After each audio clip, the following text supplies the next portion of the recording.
Good evening, everybody. It is after 6 o'clock on the 13th of September in the year 2021. We shall commence the Fall Town Meeting.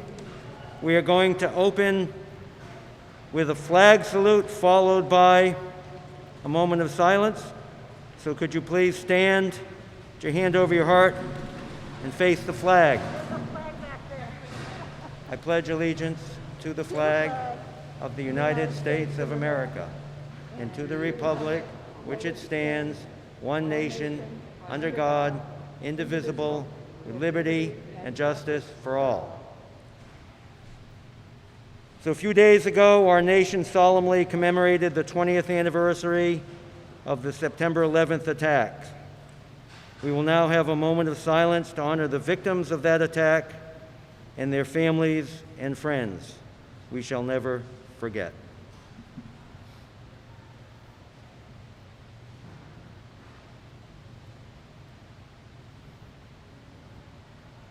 Thank you. Matt Wigden from the First Baptist Church will now give the invocation. Gracious God, as we draw together for our annual town meeting, we do so with gratitude for the daily gifts that we experience, the gift of life, the gift of nature, the gift of our town, and the ability to meet together and carry out our civic responsibility. As we come together, we acknowledge the deep fracturedness that is being experienced throughout our world. We pray for healing and we pray for unity.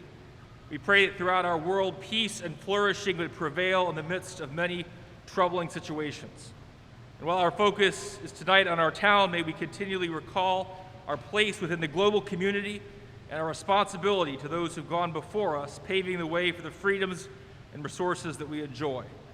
Likewise, may our responsibility to the global community and future generations give us a sense of humility and sobriety as we go about our responsibilities. And as we meet tonight, we pray, God, for those in our community who are hurting, those who are mourning, and those who need encouragement. We pray that we would have a sensitivity and kindness towards our neighbors and those who are in need. And so as we begin this meeting, we pray for wisdom and charity and insight as we seek to address the issues before our town. May our actions and work prove us to be faithful stewards of the resources, time, and people with which we have been entrusted. We pray this in God's name. Amen. Amen. Thank you, Matt.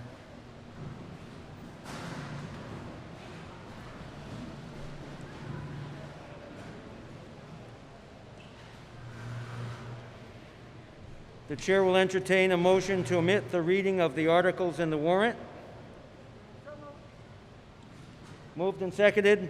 All those in favor say aye. Opposed say no.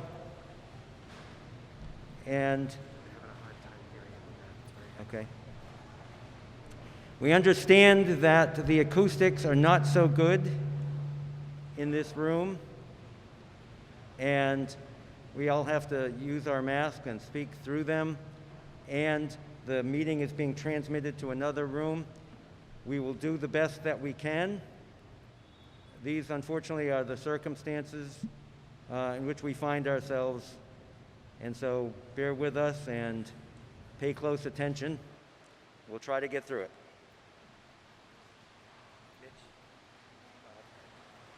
As you may know, the meeting will be conducted in accordance with parliamentary procedures described in Section 4, Chapter 2 of our town bylaws.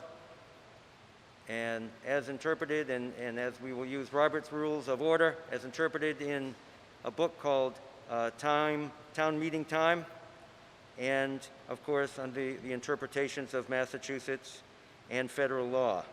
The subject of discussion will always be a pending motion, as you know, and not the warrant article itself. With respect to each article, Mitch Vieira will read the motion. It will then be seconded and perhaps explained by the proponent or even by Mitch or somebody else as a proxy. If appropriate, we'll hear from the chairman of the appropriate committee, perhaps the Community Preservation Committee through its chair, Phil Crotty, or another advisory committee. Tonight, I would expect it to be the Government and Bylaw Committee, although I believe that Mr. Seavey is ill and he will not be here this evening. I don't think there's anything for Finance Committee, but we'll be ready for that possibility. The advisory committee will state the committee's recommendations. The Board of Selectmen may be able to do the same thing, and then we turn it over to you, and we talk about it, and we vote. If you're in this room to get my attention, please, raise your hand or stand up. Pat and Melanie and I will scour the room for folks with their hands raised.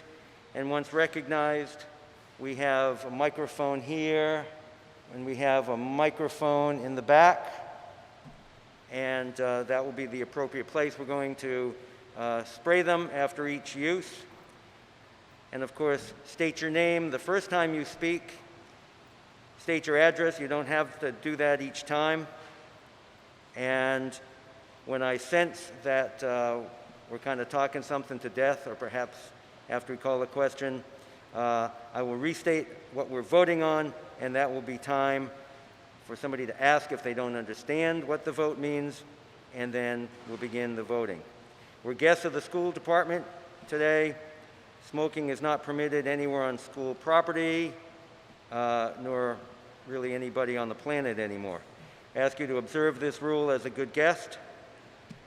In terms of the actual articles, A through F are related, and they're in their right order. And so the lottery is really going to just deal with A through F, G, and H. But I have been told that there is no motion expected under Article G.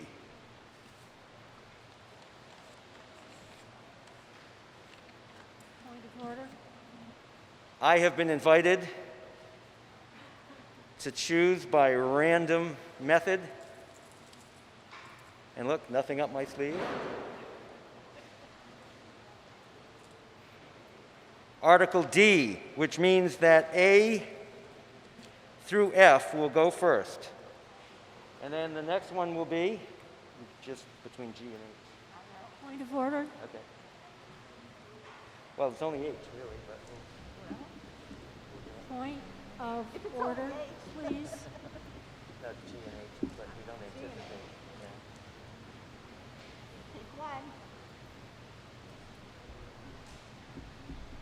Will be followed by H, Followed by G.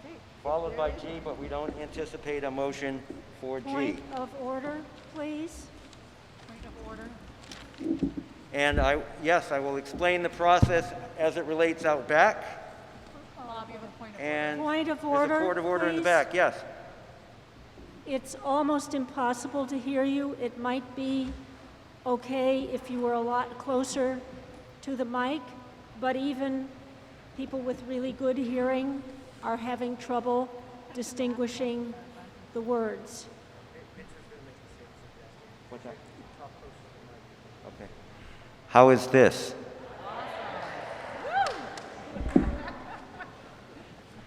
Great.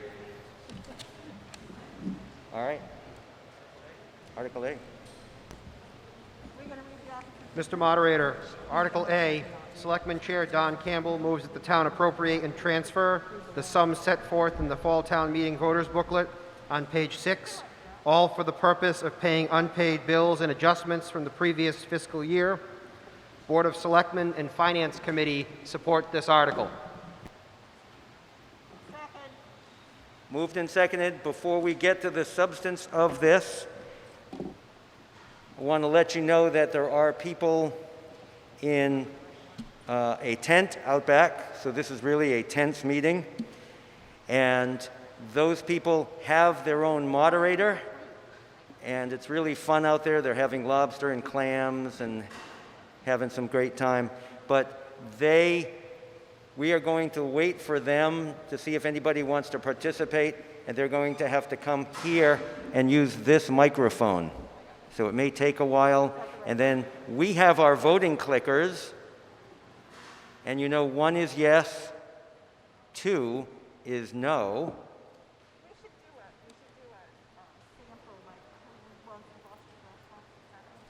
I think that we've done this enough, but 1 is yes, 2 is no, but they are going to have the old-fashioned placard, so we're going to have to wait a little bit for their numbers as well.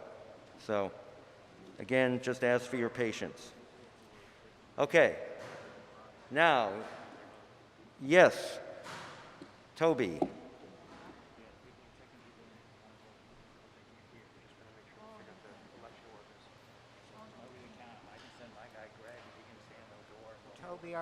Toby Arsenian, 95 Granite Street. Can you hear? Closer. Toby Arsenian, 95 Granite Street. These are bills which have already been incurred.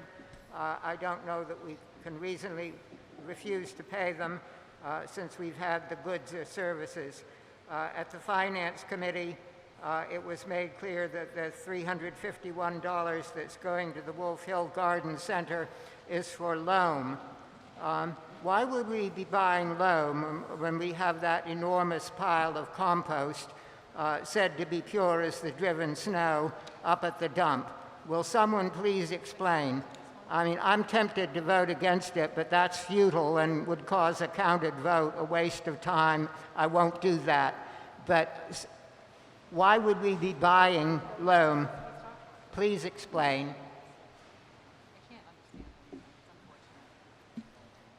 Anybody else?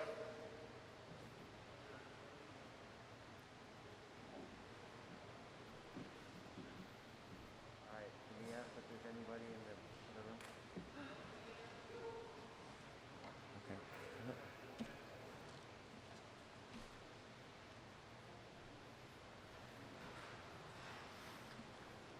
There's a good Bruce Reed, Pigeon Hill Street, one of the DPW commissioners, and we don't have loam 365 days a year. There are days we don't have it. And that was probably part of the project being done at Harvey Park when we reseeded. And to be honest, I don't know exactly, but my guess that's the answer. It was done by the prior director. And if we didn't have any and we needed it, he bought it. Okay. All right, you have heard the motion. It requires a 9/10 vote. So you will have 12 seconds. All those in favor press 1, and those opposed press 2. Ready? Go.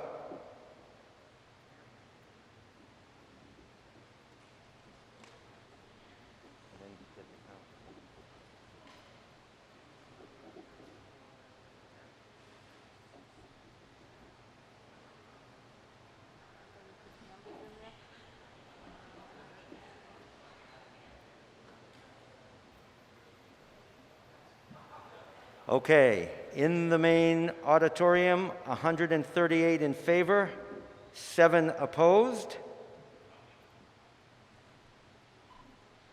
Monty, what are yeses in the 10th?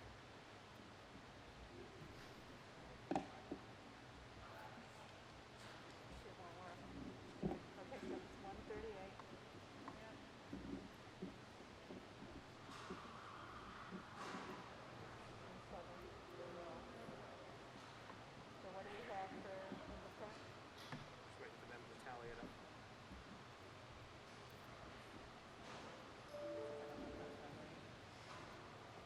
Oh, that's weird. Do we have a vote? We're just waiting for them to tally it. Okay. Monty, do you have the 10th total, yes and no's?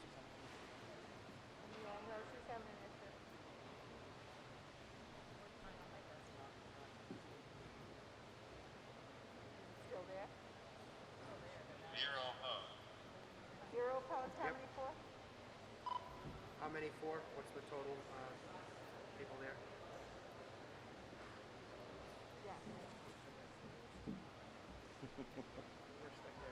What's that, the clicker?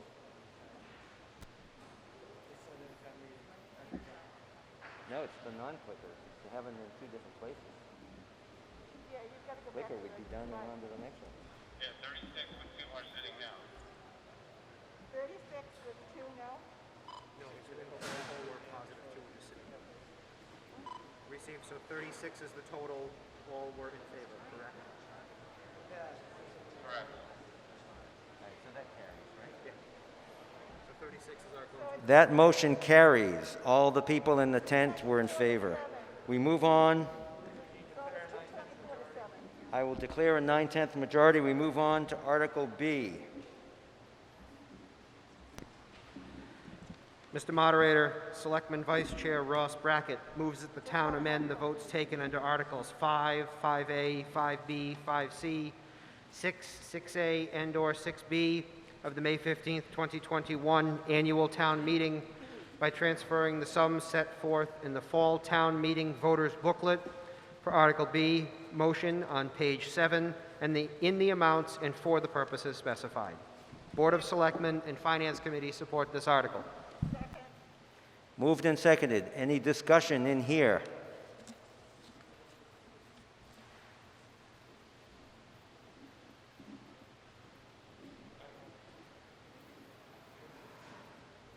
Can you see if there's any discussion out there?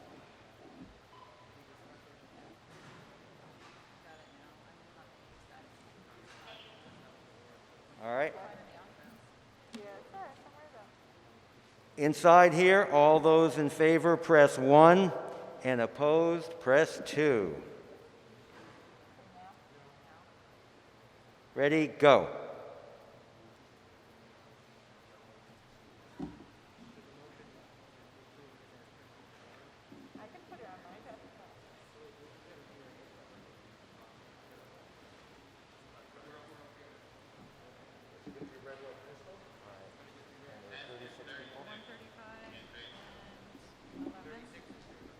And 36 in favor. Okay, that motion carries. 36 to 11. We move on to Article C. Mr. Moderator, CPC Chair Phil Crotty moves that the town hear and receive the report of the Community Preservation Committee. Board of Selectmen support this article. Moved and seconded. We're ready for you, Phil.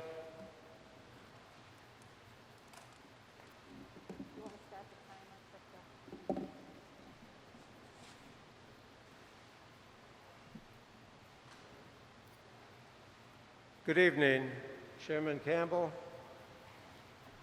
select persons, Town Moderator Visnick, Vice Chairman of the Community Preservation Committee, Aaron Bettistelli, and the members of the Community Preservation Committee, my wife Lori, and fellow Rockporters. My name is Philip Crotty. I am Chairman of the Rockport Community Preservation Committee. I would like to take a minute to tell you about the Massachusetts Community Preservation Law. Our committee consists of 9 members. 5 of our 9 Community Preservation Committee members are mandated by law to be on the committee, to look after the interests of their home committee and seek funds for their projects and studies. One of our committee members must come from each of the following: Department of Public Works, Conservation Commission, Historical Commission, Housing Authority, and Planning Board. I would say that in particular, members from the Conservation Commission, the DPW, and the Housing Authority have been very successful in accessing community preservation funds for their committees. The moderator appoints the other 4 members at large who care for other town departments, town committees, and not-for-profit organizations. From the inception of the Community Preservation Act in 2003 until the present, the Community Preservation Program has contributed more than $11 million to Rockport projects. I am pleased to tell you that the Millbrook Meadow bond was paid off this year, leaving only the Rockport Community Center building with outstanding CPC debt. Community preservation funding is your money. It comes from a 3% addition to your property tax bill, plus a fluctuating match from the state. According to our treasurer, Mel Michaels, this year we spent only 43.8% of our available funds. The matching funds from the state were 43.17%. Next year, we expect a state match of 32%, but it could be higher. Your Community Preservation Committee accepts applications to fund projects by the first Monday of February of each year. The 2022 application and more information will be available on our town website. It is an easy application. We seek applications from town departments and town committees and town not-for-profit organizations. In that regard, we advertise on the town website, the DPW sign, newspaper articles, and the social media. We typically receive 8 to 12 applications. There is usually $700,000 available each year to fund the projects and the studies. We also maintain a $500,000 reserve for lean years or for an extraordinary project. Last year was a COVID year, as you know.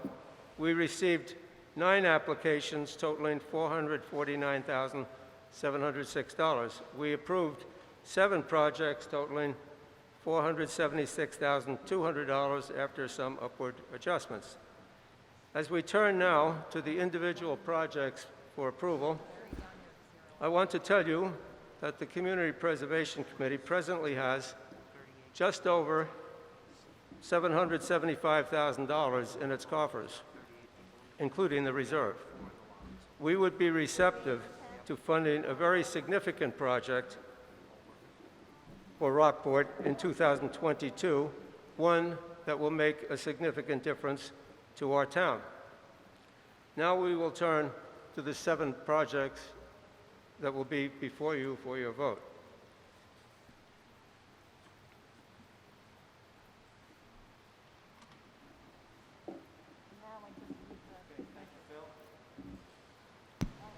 Thank you, Phil.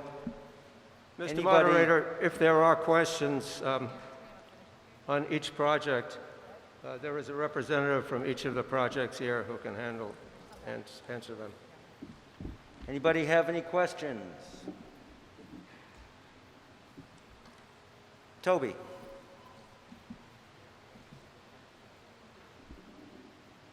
We have our mic cleaner?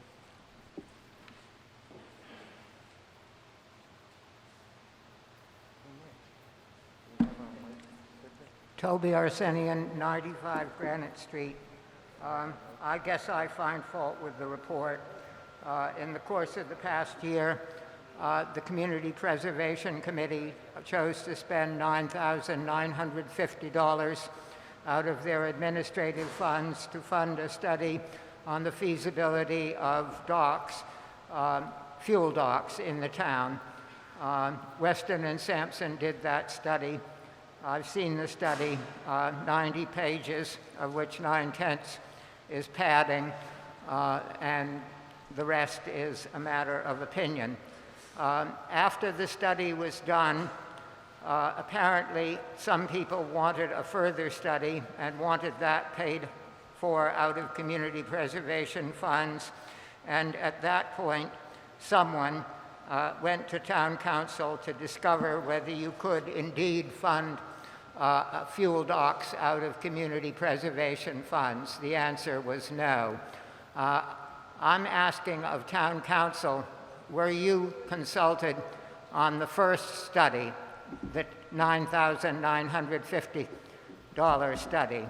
It simply does not make sense that it would be legal to spend money on a study of something that the community preservation funds could not legally pay for. So who found out at what point that you couldn't spend the community preservation funds on such a subject. I guess I have another bone to pick with the Community Preservation Committee. My glasses are about to fall off on the floor. I'm not, let's see.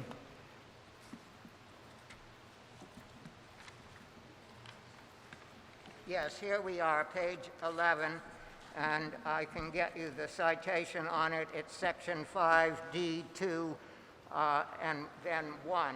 And starting in the middle of a paragraph, which is long and boring, it says, as part of its study, the committee shall hold one annual public informational hearing or more at its discretion on needs, possibilities, and resources of the town regarding community preservation possibilities and resources.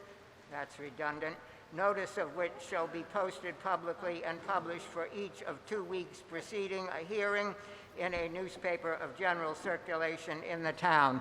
I don't believe there was such a hearing. I hope I'm wrong. Will someone please tell us? Really, we ought to have such a hearing every year from the community preservation, and it ought to be after they have reviewed all of the projects that have applied, but before they've agreed to fund any of them.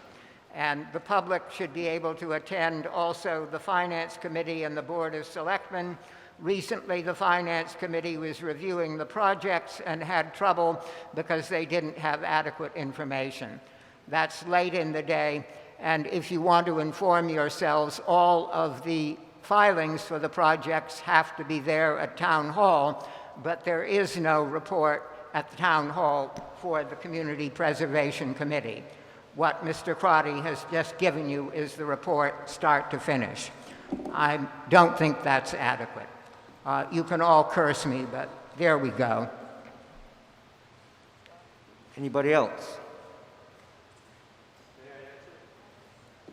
Sure. Well, addressing the last item first, that the report wasn't on file. It's my report, it's my remarks. I was working on it until this afternoon. And it doesn't say, Toby, that you have to approve my remarks in advance or anything like that. It says that you will hear and receive. And I believe that's what you got. You heard it, you received it. You may not like it, but that's the way it works. I was working on it, as I said, until this evening. As far as that business about an annual meeting or something, or the Community Preservation Committee, well, that's not really accurate. The act itself, the Community Preservation Act, talks about that subject, and it talks about an annual meeting. No, it talks about a meeting. It means a meeting at the beginning of the time of the Community Preservation Act in 2003. It doesn't mean annually. The word annual appears in the town's bylaws, but I don't believe that the town bylaw can supersede state law in that regard. Maybe at some point the town attorney can assist me on that one. On the other one, about the administrative funds, well, here's the story on that. According to state law and the Department of Revenue regulations, the Community Preservation Committee has the right to tap at what we call admin funds. There's 5% of the total in the bank of community preservation funds can be used annually for administrative purposes. That includes studies. We've done a lot of studies over the years, and it's important to get these studies moving quickly. Toby would like you to think that every study should come before the town meeting and be approved. Well, it takes time to get these studies going, and it's good business to get these studies going because an applicant, for example, last year the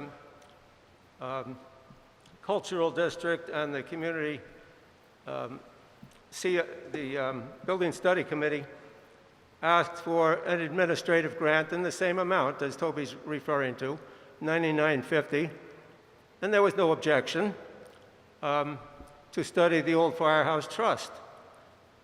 Well, the study came in, and it enabled the Community Preservation Committee to advance further funds over $10,000 to the Cultural District study of the Old Firehouse Trust. And more importantly, it enabled them to apply for state funds to assist their program. So it's important that the Community Preservation Act be allowed to continue with its use of administrative funds to fund small studies that lead to big things, like Millbrook Meadow. And it's entirely in line with the statute itself, which I have in front of me. I can provide the citation if somebody wants it. And the Department of Revenue regulations, same thing. It's entirely appropriate, and I have that citation in front of me.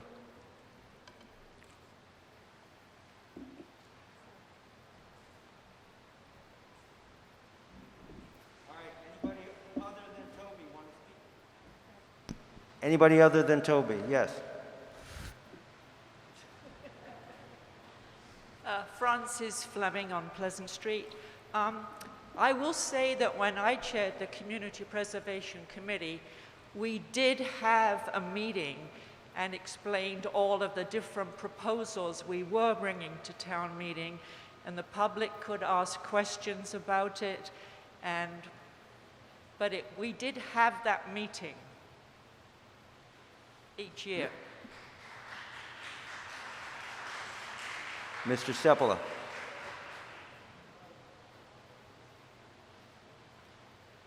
Did we spritz? Hold on, see.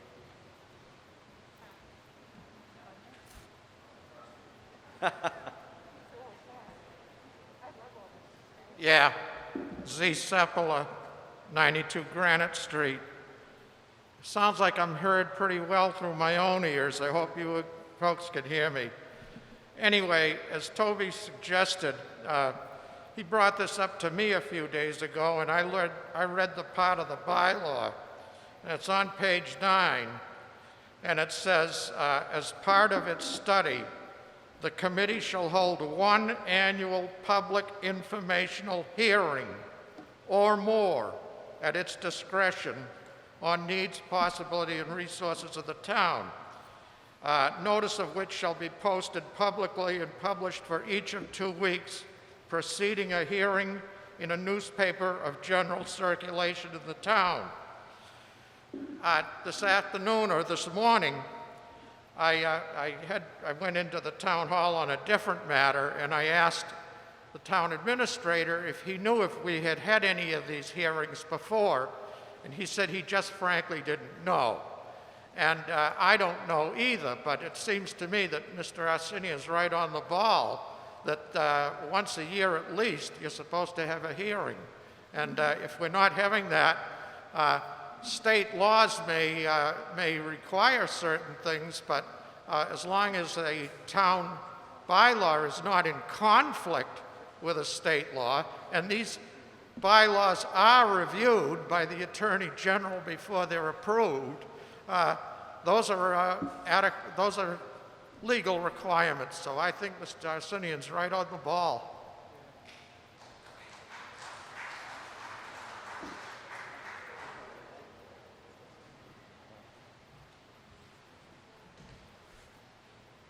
Anybody that has not been heard, this is just to receive the report. Someone way in the back. Wherever you are, if you could walk to a microphone and identify yourself, that would be great. Thank you.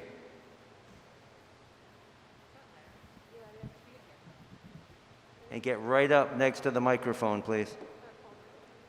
Larry Stepanuck.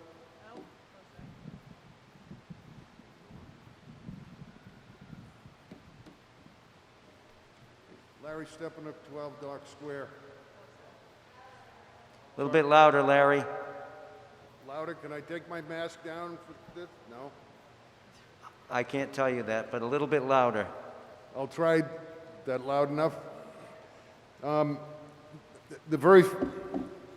first question that was mentioned by Toby Arsenian referred to the amount of money, $9,950.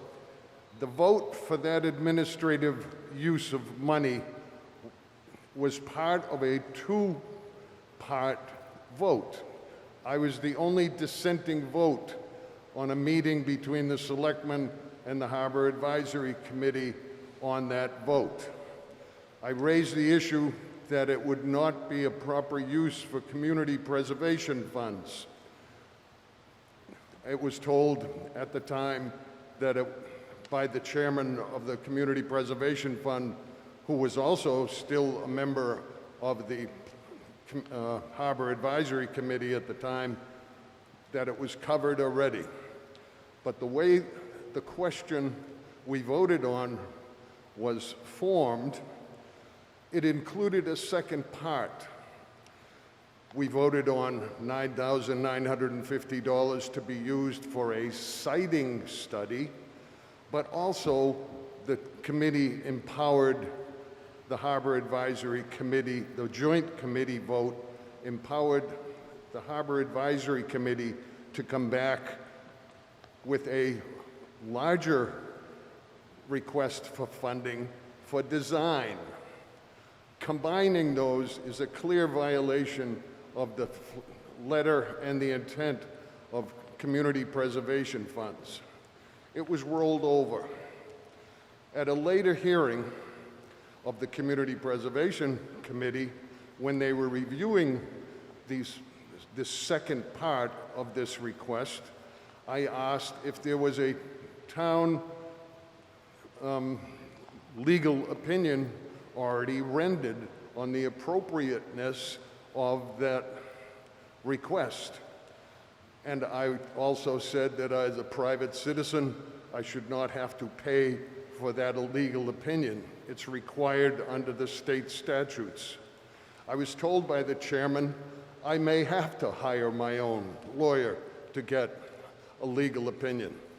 Now, I can understand his desire for that, but in all good conscience, I really don't want it to be left in the hands of a couple of people that both vote to ask for money and vote for handing money out without a proper review and vetting. I will vote against the specific article to expand further study on the issue of the fuel dock. I will not vote against the CPC requests for this year as long as it doesn't include any of those. Thank you very much.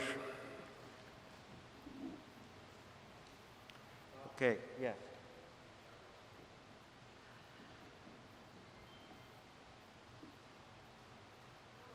My name is Erin Battistelli. I'm the vice chairperson of the Community Preservation Committee. And I just want to clarify, because there seems to be this indication that we did not hold public meetings. And, you know, for the 7 projects that are before you tonight. And I want to assure you that we had a number of public meetings with all the project applicants, and then we would call them back and they would answer more questions. All of those were public meetings posted, and anyone can attend all of those. So, you know, that has always been the case. Thank you. Okay, you will all have time to ask questions about individual projects. This is to receive the report. I understand that there's no questions out in the tent. Point of order. Yes, please state your point of order.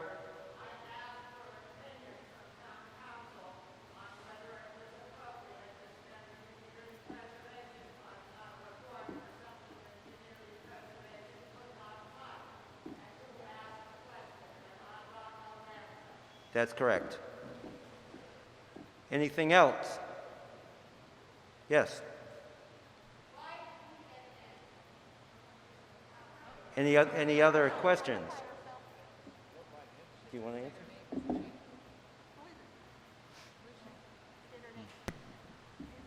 I really don't know the exact expense you're talking about, and it was very hard to even hear the circumstances of what you're talking about.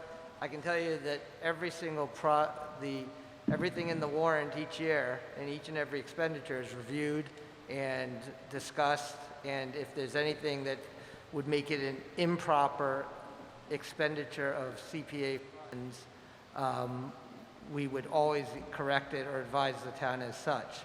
So I don't remember every single conversation I had with the town over the last 12 months, but if the question was asked, and you know, I do remember the issue coming up, and I recall the discussion, but you know, not all the specifics, but we would review everything that's in the warrant, and if there was a question about an expenditure and it came to us, we would tell them whether it was appropriate or not appropriate, and my understanding is that we did advise that it was appropriate.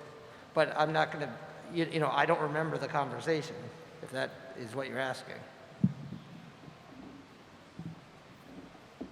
Okay, this is just to receive a report. Can you ask again if there's any other questions?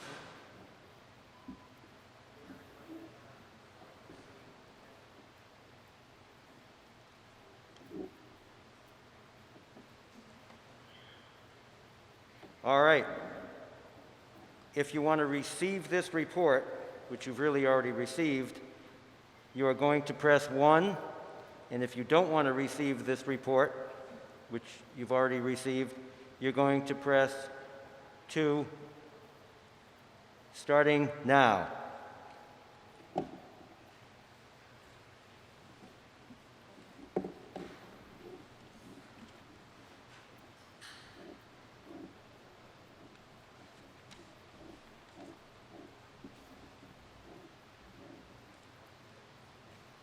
Can you check with the... So here it's 119 in favor and 39 opposed. 32 yes.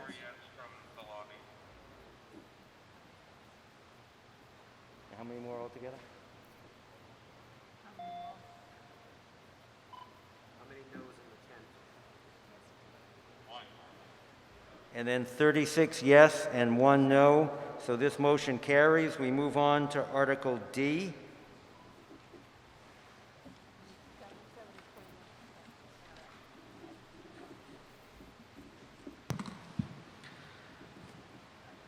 Mr. Moderator, first motion. CPC Chair Phil Crotty moves that $70,000 be transferred from fiscal 22 estimated annual revenues of the Community Preservation Fund to the Community Preservation Fund Community Housing Reserve account. Board of Selectmen and Finance Committee support this article. Okay, moved and seconded. Anybody want to discuss this first motion under D? All right. Can you check out there?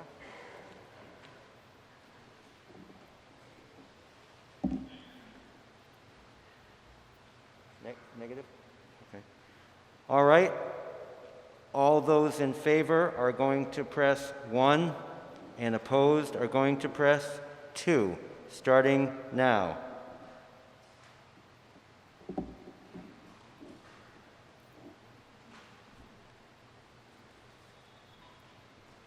from the lobby? 4 yeses from the 10th and noes from the 10th.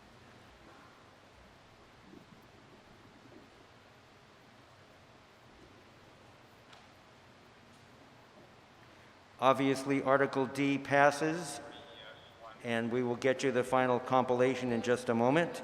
We can move on in a second to the second motion. Mr. Moderator, second motion.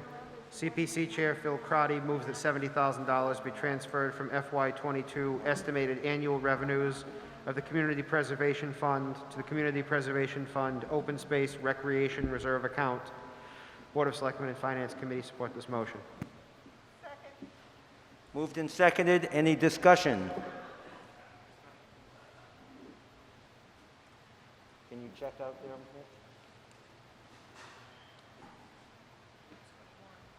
All right, no discussion. By the way, the first motion was 199 to 1. And we are ready to vote. All those in favor, press 1, and opposed, press 2, starting now.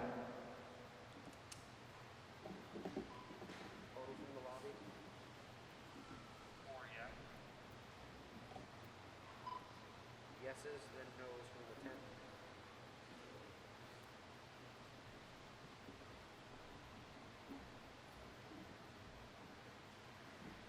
All right, it would appear to me that that motion carries. We'll get you the final numbers, and we'll move on in a second to the third motion.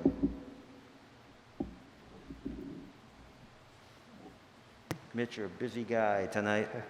Mr. Moderator, CPC Chair Phil Crotty moves that $70,000 be transferred from FY22 estimated annual revenues of the Community Preservation Fund to the Community Preservation Fund Historic Preservation Reserve Account. Board of Selectmen and Finance Committee support this article. Moved and seconded. Any discussion? None in here?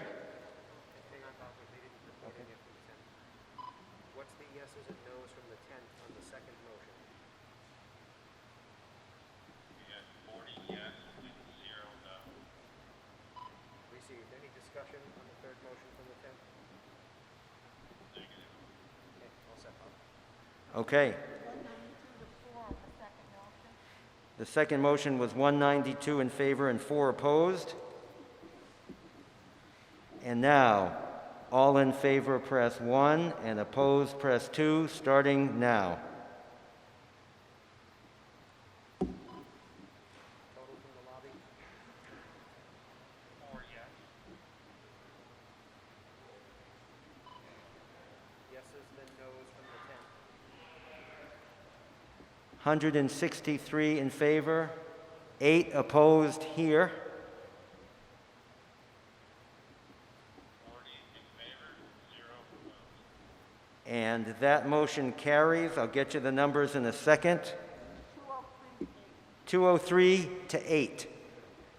We move on to Article E. Mr. Moderator, first motion, CPC Chair Phil Crotty moves that $200,000 be appropriated and transferred from the Community Preservation Undesignated Fund account to the Conservation Trust Fund to be administered by the Rockport Conservation Commission to be used for purposes consistent with the Community Preservation Act. Board of Selectmen and Finance Committee support this motion. Okay, you have heard the motion. Any discussion in here? And any discussion out there?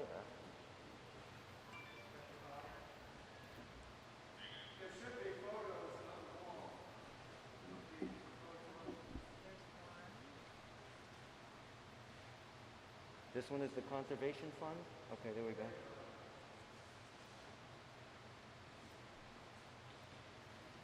All right, no discussion.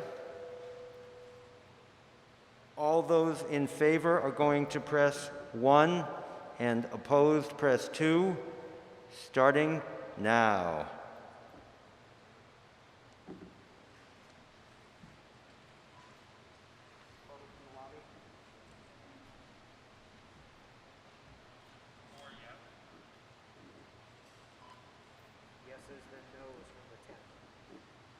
All right, in here it's 151 to 14.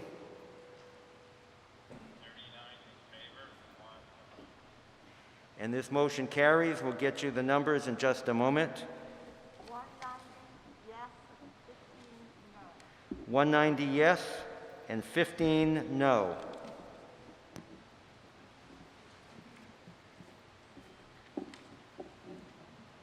We move on to the second motion under Article E. Mr. Moderator, CPC Chair Phil Crotty moves that $86,431 be appropriated and transferred from the Community Preservation Undesignated account as a grant to the First Congregational Church of Rockport, a nonprofit corporation duly organized under the laws of the Commonwealth of Massachusetts, for the restoration, rehabilitation, and preservation of the non-religious windows and lead abatement in the historic Old Sloop Church at 12 School Street, Rockport. Board of Selectmen and Finance Committee support this motion. Anybody to discuss?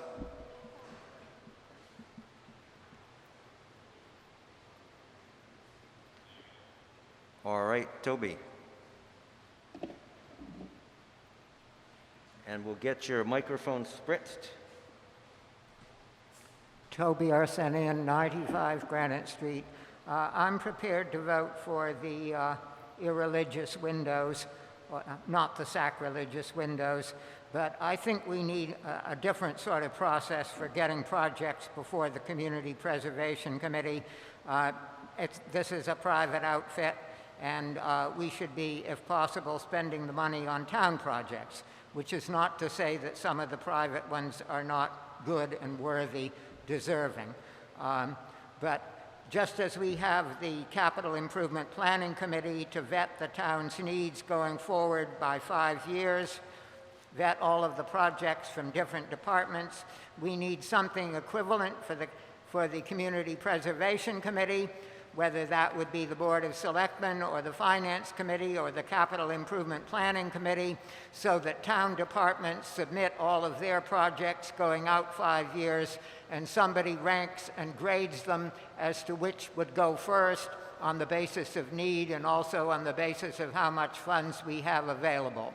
As things now stand, it's whoever is most forward, ambitious, or pushy, however you want to see it. And it would be better if there were some rhyme and reason and order to it, and it would be better if we were spending the money on town projects, which is not to say that this is not a good one. Thank you.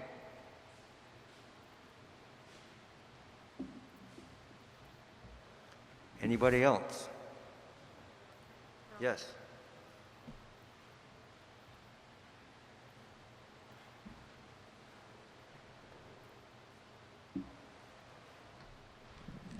Thank you, Mr. Moderator. Alan Macmillan, 18 Story Street. Every so often, an issue like this comes up before town, and there's those who will argue separation of church and state. I would like to point out for Toby that the clock in that church is town property, not the property of the church, and it is a historic structure. And this town has a historic district. And I'm not a member of the search committee for the Community Preservation Act, but I can tell you they do vet heavily and have public meetings that people can get invited to offer their opinions. So I'm very much in favor of supporting this issue because it is town history and a part of who we all are. Thank you.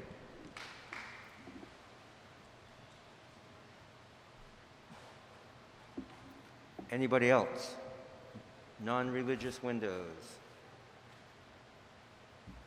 So they're apparently not holy.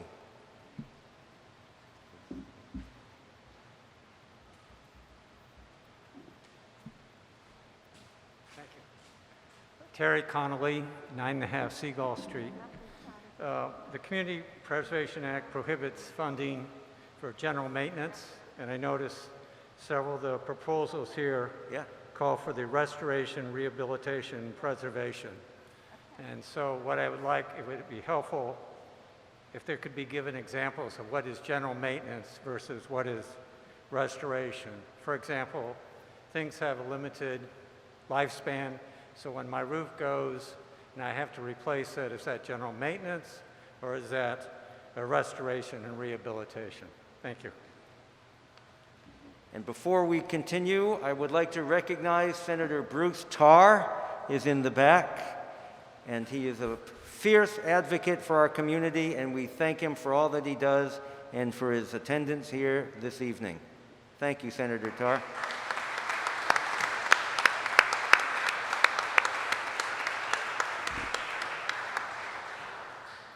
All right, anybody else want to discuss this? Yes. Come on down.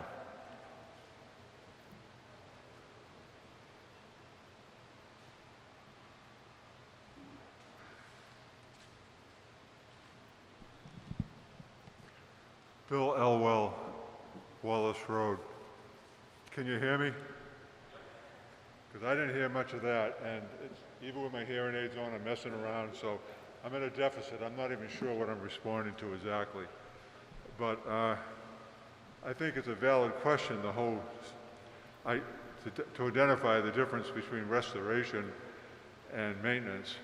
And, you know, we should struggle with that as a community, and certainly the church does too. In this case, and I don't want to belabor this because I could very well, the facade of the church has lead paint, as you can imagine, since 1805. And every time we paint the church, well, I shouldn't say every time, in recent years, we've gone through all the proper Department of Public Health requirements for lead remediation. It's a big job. You may have seen it with the scaffolding covered with polyethylene and guys with Tyvek suits. Everything is contained. So this time around, we've had it with that. It's just too expensive and it's too cumbersome. So what we want to do is remove the lead paint, and obviously after that occurs, we have to paint the church. So that's the distinction in that particular one. Same thing goes to the windows. These are really old windows. We did, I think, our due diligence to find out what we could do to put new construction windows in versus replacement windows versus replacement of just the sash. And there are ramifications, both historic district ramifications and cost. We decided at the end that we should restore these windows, which are historic, but they have all lead paint on them. So the same argument prevails there. Thank you.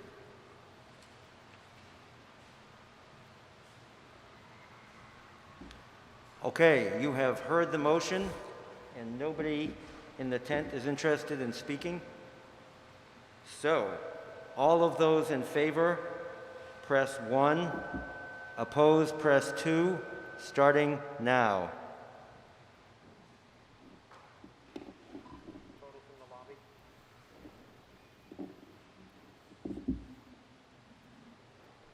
Yes, 1 no. Yeses, then noes from the tent? 148 to 22.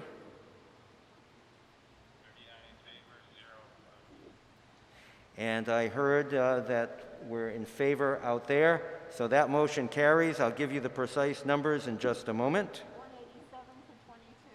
187 to 22. We move on to the third motion.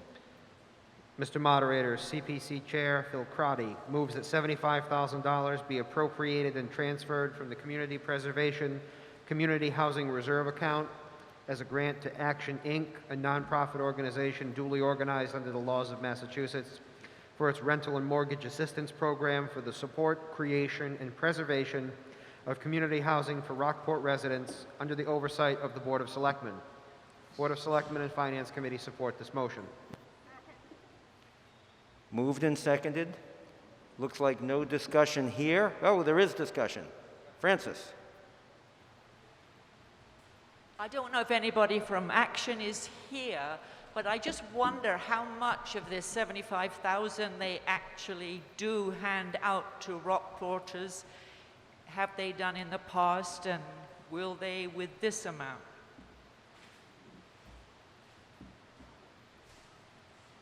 Sure, okay.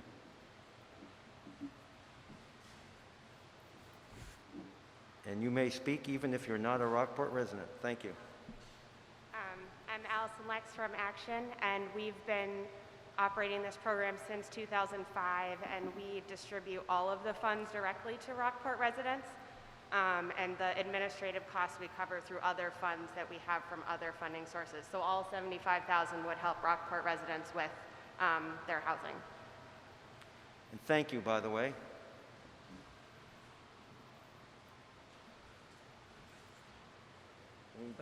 Thank you, Allison. You do a good job for the community. I'd like to explain what's on the board there now in the way of a photo. That has nothing to do with Action, Inc. It's the new housing that will be coming to Rockport in 2022.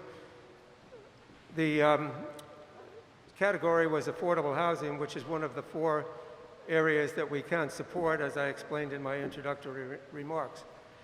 The Community Preservation Committee was asked by Harbor Light Partners, which operates facilities in Rockport already, to fund or help fund this project and assist them with a state grant, which is, as I also explained, what some of our community preservation money does. It helps everybody or applicants bootleg into state systems to get real money to build projects. So this will be a 37 unit housing situation, including, I think, 5 houses and the rest apartment units, starting in 2022. And just for the record, the Community Preservation Fund, your money, has $420,000 into the project, and the rest, thanks to Senator Tarr and others, will come from the state. Okay, you have heard the motion. All those in favor are going to press 1, opposed press 2, and we will start now.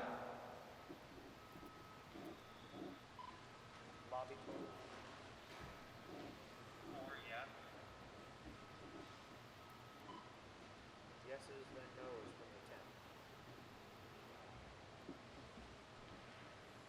10. 161 to 8 here, and that motion carries. We'll get you the number in just a second. 204, 8 against. That passed by 204 in favor and 8 against. 204. Oh, 200 in favor and 8 against. All right. Thank you. We move on to the 4th motion. Mr. Moderator, CPC Chair Phil Crotty moves that $36,819 be appropriated and transferred from the Community Preservation, Open Space, and Recreation Reserve account and expended under the direction of the Director of Public Works and DPW Commissioners, working with the Community Preservation Committee and the Millbrook Meadow Committee for the creation, preservation, construction, and installation of a handrail on the stairway up to the dam and lighting on the dam in Millbrook Meadow Park. Board of Selectmen and Finance Committee support this article. Second. Moved and seconded. Yes, ma'am, in the back. Come on up.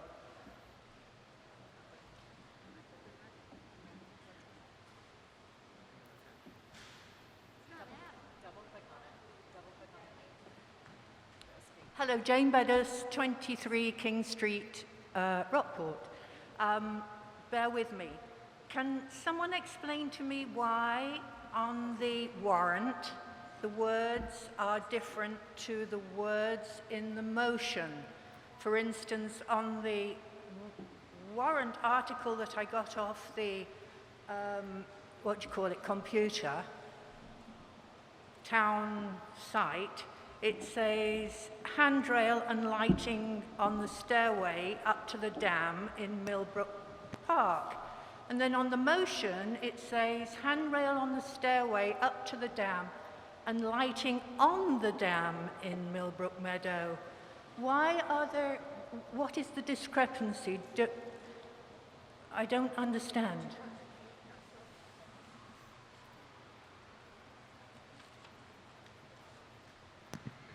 It looks like the lawyer will answer you. Through the moderator, Darren Klein, KP Law, it is actually very common for the motions to not be worded exactly the same way as the article. The question for the moderator on every motion is, does it fall within the scope of the article? And that is 100% to the moderator's discretion.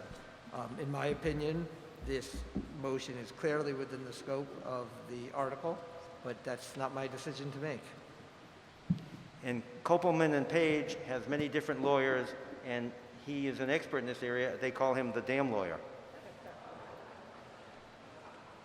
Is there any way that we can separate the installation of the handrail and lighting on the stairway and vote and have another vote on the lighting on the actual dam. Okay, have a seat, we'll get... Yes, sit down. Thank you, though. Was that your first question ever?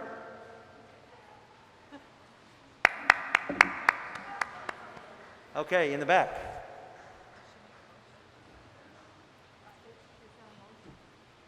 I think she was just asking a question. Hi, Shannon Mason, 14 Granite Street. I'm also chair of the Millbrook Meadow Committee. I just have one question about the motion in addition to one that's just been presented. A portion of this application was to do masonry and stonework on the spillway itself as far as restoration goes. That wasn't specifically mentioned. I just want to make sure that there isn't any conflict of it not being mentioned in the motion and then therefore spent later on. It is a part of the other two aspects. Thank you. Anybody else?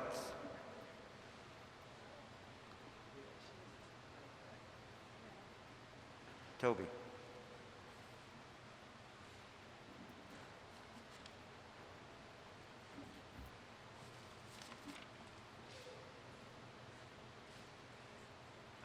Toby Arsenian, 95 Granite Street. Some of us liked Millbrook Meadow better before all of the improvements. It was a bit casual and ragged at the edges. It was old Rockport as opposed to new Rockport. There's no point in arguing about taste, beauty being in the eye of the beholder. But it is a certain fact that we've spent $1,200,000 on dredging the mill pond and all of the improvements in quotes, to Millbrook Meadow.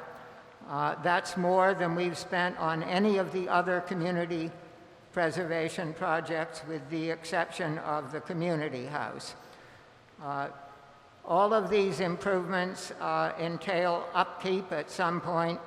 At present, the Millbrook Meadow has an eager contingent, volunteers who undertake the work. Will that be true 10 years from now? There's no way of telling. It may all fall to the town, to the DPW. I also want to call your attention to the criteria for prioritizing projects. This is a document from the Community Preservation Committee. I'll read you the 7th and 8th ones. Which projects help a group that has not previously benefited compared to projects requested by groups which have received funding within the past 5 years? And the 8th standard, which projects have other funding sources that would let them go forward without CPC assistance? And that strikes me as the key one. A year ago, when we were voting on the community preservation proposals, we were offered a real clunker of a stone bench, 20 feet long, for $15,000, and we rejected it. We didn't offer to pay for it. And yet, the bench is sitting there right now. There are two conclusions to be drawn from this. The first is that we don't need to pay for these improvements. If you decline to pay for them, what will happen is the Millbrook Meadow Committee will confabulate with the Millbrook Meadow Conservancy, who I believe funded the bench, and they'll go to the Board of Selectmen and say, see here, we'll give you all of this money to do thus and such. And the Board of Selectmen will fall all over them in gratitude and say yes, yes, yes, and we'll get whatever, without spending community preservation funds on it. Now, that may appeal to you. It doesn't appeal to me. I think that if the town meeting rejects something, the proper course is to bring it back to a town meeting and ask the town meeting, would you accept this if we're not paying for it, if some generous soul is going to give it to us? That was not what happened, but it's a model of what could happen if we decline to pay for this. You may get it whether or not you want it. We should not be spending community preservation funds on it.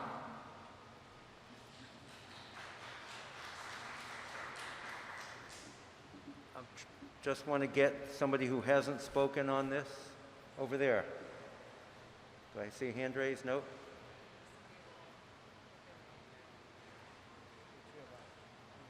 On my left? Okay, right there.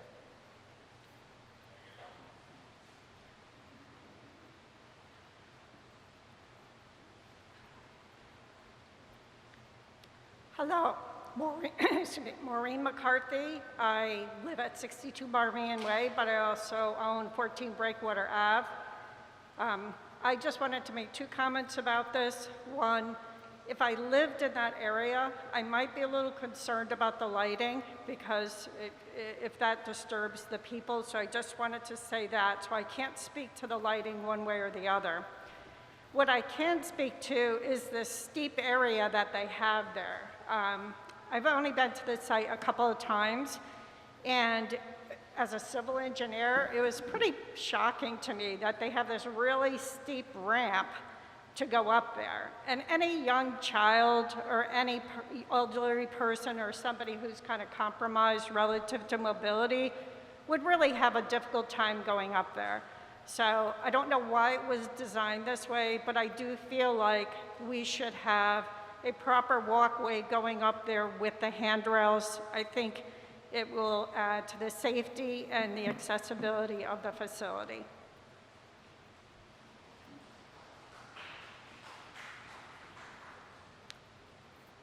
Anybody else who has not spoken? Anyone who has not spoken? Okay, ma'am?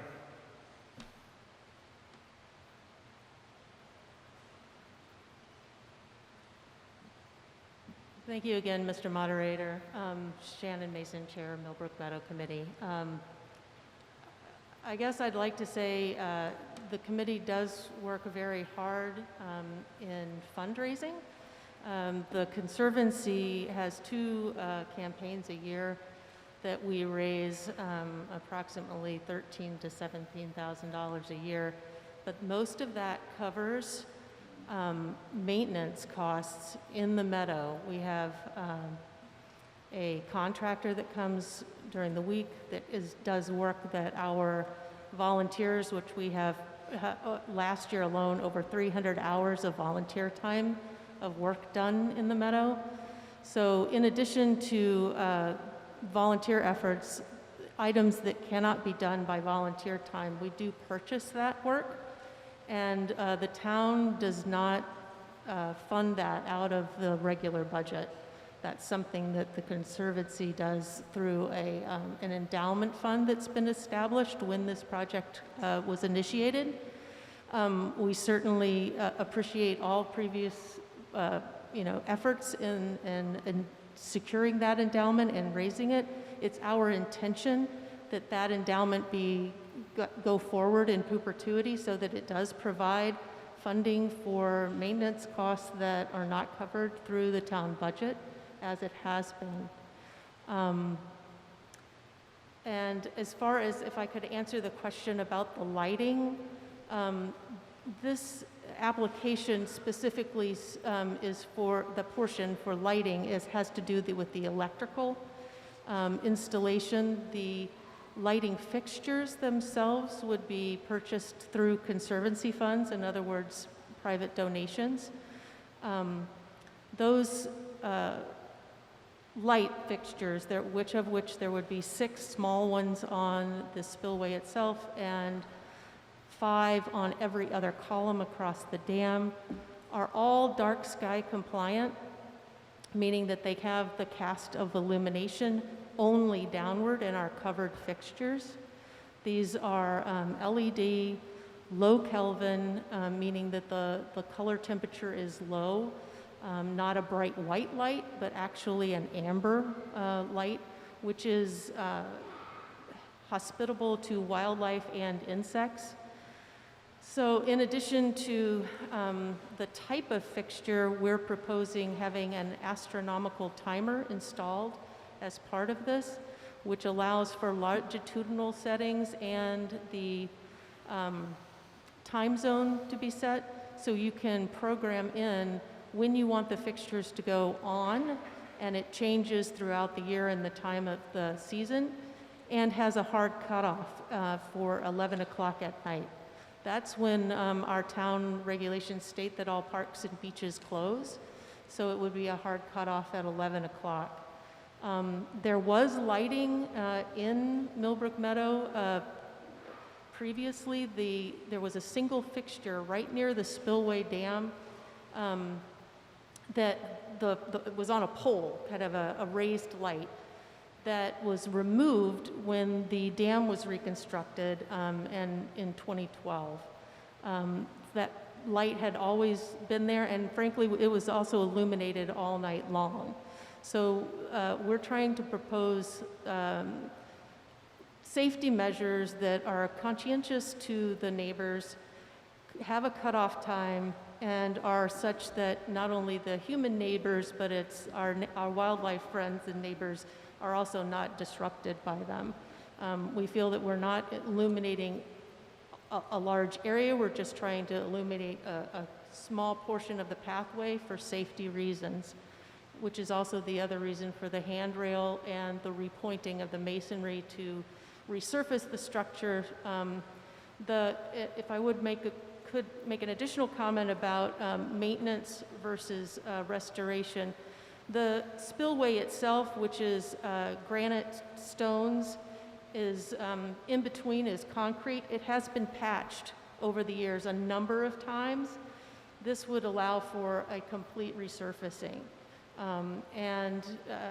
Without the community preservation funds, I can't speak whether the committee would vote to try and pursue this project, but it does represent a significant amount of our endowment, and we, That's 5 minutes. Thank you. Thank you. Okay, anybody else? You have heard the motion. All those in favor, press 1. That's okay. All those opposed, no. And we're going to start now.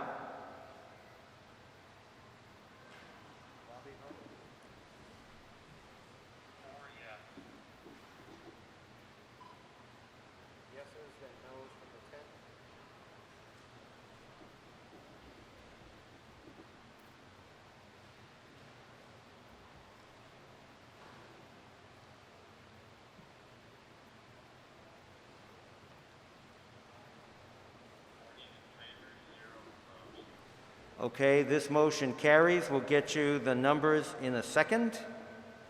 If we... Yes, 32 no. 182? 182 to 32. So that motion carries. Before we go on to the next one, I remind you that it's awful that we have to be wearing masks, but they're only effective if they cover your nose and your mouth. But let's have a brisk meeting so we can get out into this fresh late summer air. All right, here we go. Mr. Moderator, CPC Chair Phil Crotty moves that $30,000 be appropriated and transferred from the Community Preservation Community Undesignated Account and expended under the direction of the Thatcher and Straitsmith Islands Town Committee, working with the Community Preservation Committee, for the creation, construction, and installation of a solar panel system for preservation, rehabilitation, and restoration purposes to provide energy for the lighting and alarm system at the historic Thatcher Island buildings. Board of Selectmen and Finance Committee support this motion. Moved and seconded. Any discussion? Any discussion out there?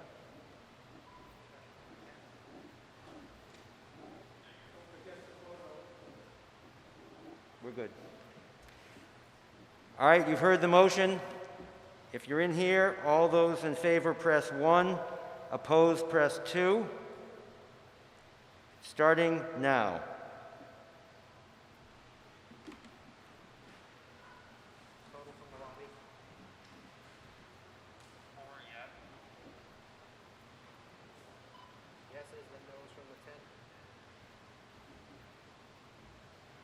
It actually looks like Thatcher Island light a little bit. 160 in favor and 10 no in here. And the motion carries. We'll get you the number in just a second. It is 199 to 11. 199 to 11. We move on to Article 6. Mr. Moderator, CPC Chair Phil Crotty moves that $26,950 be appropriated and transferred from the Community Preservation Historic Preservation Reserve account and expended under the direction of the Director of Public Works and DPW Commissioners, working with the Community Preservation Committee and the Sandy Bay Historical Society, Inc., a nonprofit organization duly organized under the laws of the Commonwealth, for the restoration, rehabilitation, and preservation of the historic windows of the Sandy Bay Historical Society Museum building, also known as the Seawall Scripture House, at 40 King Street, Rockport. Board of Selectmen and Finance Committee support this motion. All right, any discussion out there? No. Any discussion? Okay. You have heard the motion. All those in favor press 1 for yes, 2 for no, starting now.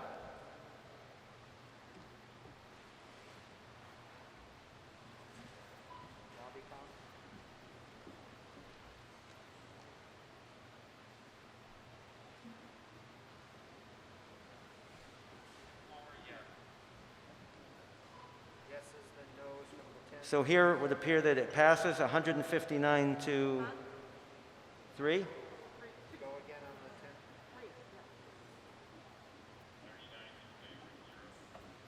And it passes out there, so this motion carries. 198 to 3. We're moving on to the 7th, and could it be final CPC motion? Mr. Moderator, CPC Chair Phil Crotty moves that $21,138 be appropriated and transferred from the Community Preservation Historic Preservation Reserve account and expended under the direction of the Director of Public Works and DPW Commissioners, working with the Community Preservation Committee for the restoration, rehabilitation, and preservation of the historic American Legion Bandstand at Back Beach, including electrical safety upgrades. Board of Selectmen and Finance Committee support this motion. Moved and seconded. Any discussion?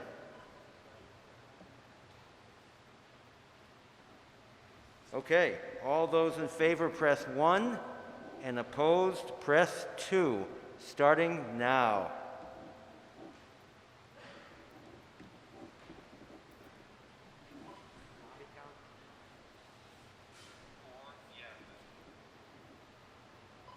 Yeses, then noes from the 10. 159 to 2 in here. It would appear that that would pass. And we'll get you the numbers in just a second.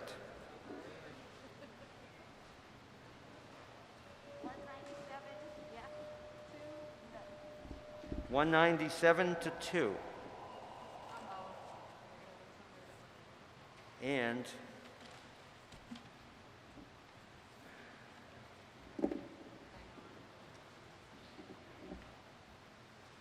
we now move on to Article F, right? So thank you very much, Phil, to you and your committee. You do yeoman's work, and we appreciate it. Thank you.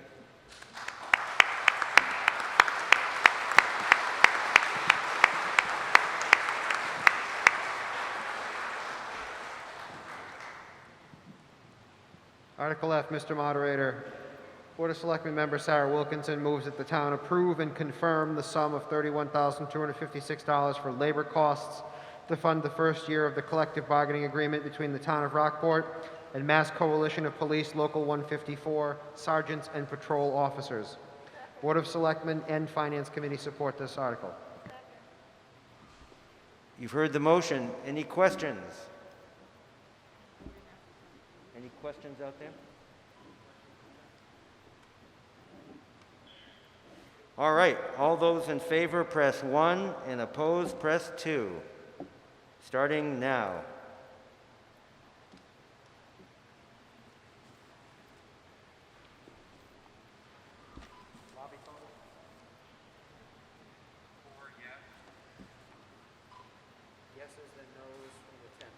149 to 16 here.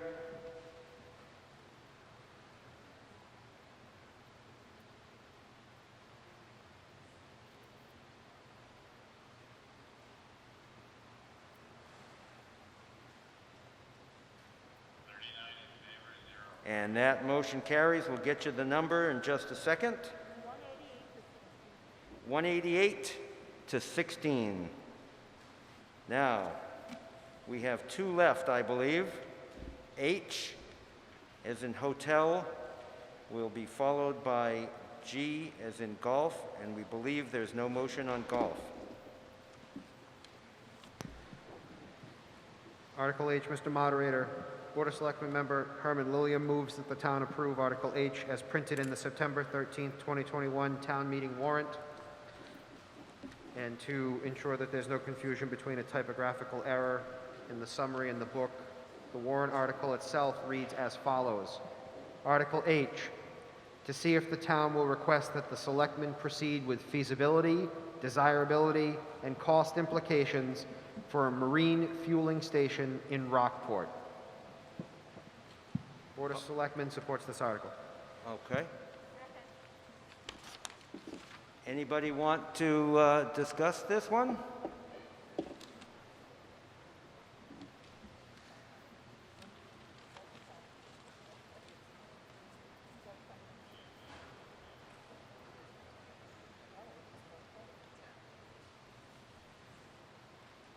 Good evening, I'm Herman Lilliam. I am speaking to this to help with clarifying the confusion that I think reigns given the time that has lapsed since the article was first, or I should say the work was first done by the Army Corps of Engineers for Rockport. So, Herm, can you speak a little louder? can you hear me now? It is right here. If you want to hold it in my face, you can, but okay. Can you hear me? All right. So before the debate on Article H begins to determine if the residents are willing to allow the selectmen to proceed with an assessment of the feasibility, desirability, and cost implications for a marine fueling station in Rockport, I would like to provide clarification on several issues related to the topic. Much has been said about whether the town truly entered into an agreement with the Army Corps of Engineers through the state in association with the dredging of harbors in Pigeon Cove and Rockport in 1986. The answer is yes. The Board of Selectmen voted and approved and signed an agreement on March 6, 1986, and the state signed the agreement on March 18, 1986. Some have questioned what the obligations were assumed by the town as a result of this agreement. The agreement states in part that a small navigation project providing for the dredging of entrance channels and anchorage areas in Rockport Harbor and Pigeon Cove will be initiated following a prepayment of the local share of $39,000. The town will also provide, maintain, and operate without cost to the United States an adequate public landing with provisions for the sale of motor fuel, lubricants, and potable water open and available to the use of all on equal terms. At the time of the Board of Selectmen vote, Town Council interpreted the agreement as saying that the town does not have to have a pump there. Suppliers in the area could go on proper call within reasonable times to provide fuel and lubricants. Subsequently, that evening, the Board of Selectmen voted 5-0 to approve and sign the agreement between the Commonwealth of Massachusetts and the town. If you were to accept the Town Council's limited interpretation of the town's obligation under the agreement concerning the availability of marine services, you would also have to accept the fact that the town has made essentially no progress since 1986 with regard to having the services readily available to the boating public beyond the pump-out services provided by the harbor masters. Clearly, the town has an obligation under the agreement to make all specified services known to the boating public and to provide access to those services in Rockport Harbor, at the Granite Company Pier, or Pigeon Cove to all boaters who want or need those services. A final consideration for the attendees this evening, excuse me, given that the town has essentially not provided the services specified in the agreement entered into in large part to receive the engineering and cost benefits of the Army Corps of Engineers and the U.S. government, is what might be the response of the Army Corps of Engineers when the town seeks aid for dredging services in the future. Certainly the town would have difficulty assuming the entire cost of a similar future dredging project that was estimated at $1.185 million in 1986 without the financial assistance of the Army Corps of Engineers. As you listen to the following debate, you should strongly consider supporting a final resolution to this outstanding obligation. It is often said that only a few will benefit from these services, or that the services will mar the beauty of Rockport, or they are not why I moved here. None of these statements address the fact that boating is a part of the image of Rockport, even if you do not personally enjoy it. Boats at moorings and at anchor off the beaches, or motoring or sailing in the distance, are part of what makes Rockport satisfying, appealing, and beautiful in the summertime, even if it is not your source of enjoyment. Rockport is and always will remain a marine community. As most of you know, a study on the suitability of 3 sites to include Pigeon Cove Harbor, Granite Company Pier, and Rockport Harbor for permanent marine services was conducted with CPC funds by Weston Sampson, a highly respected engineering group whose services are frequently used by the town. The study concluded that the Granite Company Pier was the most suitable location for the services. A further study on the design of the facilities at Granite Pier is required before final approval by the Board of Selectmen and the town residents. Action by the Board of Selectmen waits your approval or your vote this evening.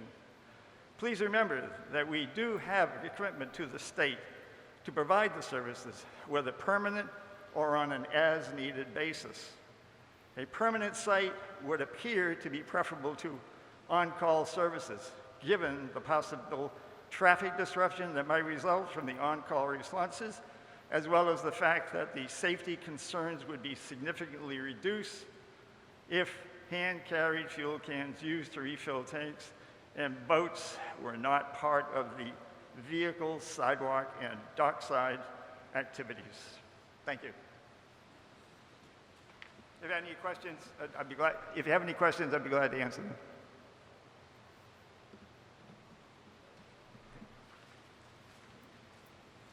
Okay, go right ahead. Denise Donnelly, 72 Pigeon Hill Street. Contrary to what you just heard, I, for one, enjoy boating, but I am vehemently opposed to this motion. Notwithstanding that a lot has changed since 1986, maybe I should mention climate change and the acceleration of the rise in the ocean, particularly in the Gulf of Maine, which is happening faster than anywhere else. The Weston and Sampson study showed that there were 235 boaters in the town of Rockport who do not now have access to fuel. That excludes the Pigeon Cove Fishermen's Co-op, which currently does have a fuel station in Pigeon Cove Harbor. The town, having served on the Board of Selectmen and on the CIPC, I know that there are many, many efforts and initiatives and expenditures that are set aside because the town simply doesn't have the money. Wastewater treatment capacity, road, surface, just to name a few, to say nothing of Long Beach and addressing the issue of climate change in the town. It seems to me a folly for the town to be spending money on something like this, given the challenges that we face. Thank you. Alan?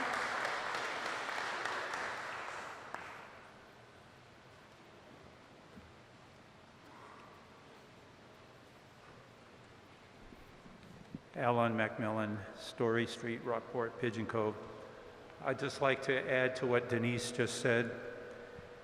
There are police officers, DPW workers, school teachers, and town employees who can't afford to live here in Rockport because the cost of doing business is so high, the cost of real estate is so high. And we're being asked to spend money, town money, on a facility that will serve a very few people. The rest of us longingly look out there at the sea, and maybe we'd like to have a boat, maybe we'd like to be out there. But as Denise pointed out, we can't afford it. I'm voting no on this. Thank you. There's someone in the back, and then, Thank you. John. I'm Diane Finch. Can you hear me all right? Okay. No, you can't hear me? No. How about now? Okay. I'd like to support what Denise Donnelly said and also what Alan McMillan has just said. And I'd also like to say that our town needs to be paying a lot more attention to climate issues, and we should be putting money into researching what should not be on a place like Granite Pier. It's not just sea level rise. It's when you have sea level rise plus a storm plus a high tide, you can't tell me that you're going to keep the gas from spilling in the water. And in addition to that, this is 2021. This is when we really understand climate science. Very many, well, over 75% of Americans finally realize it's real. And this just sounds like such a backward way to go for 245 boaters who, within 10 years, may actually be using electric motors. So I think it's time that we start looking to the future instead of some 1986 law that actually I couldn't hear most of what he said, but I think it's quite irrelevant given what we know now. Thank you.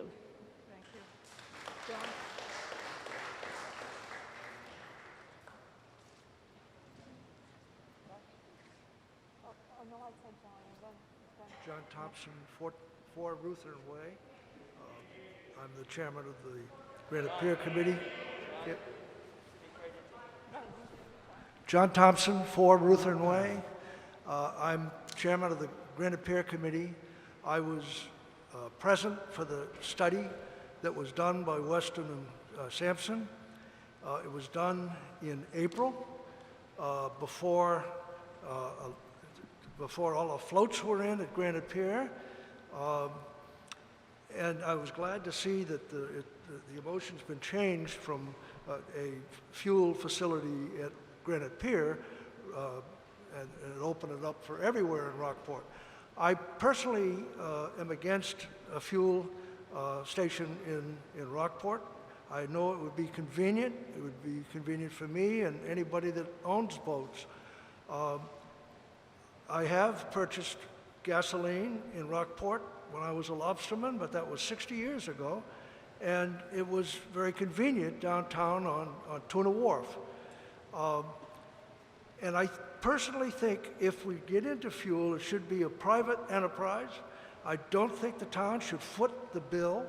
I think it would be many thousands of dollars, and I think the ideal place probably would be the Cape Ann Tool.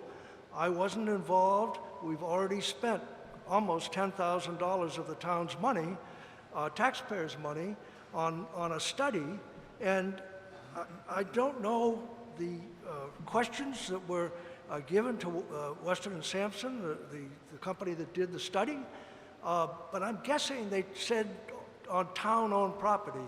I personally think it should be a private enterprise, and I really am against any further spending of my money. Thank you.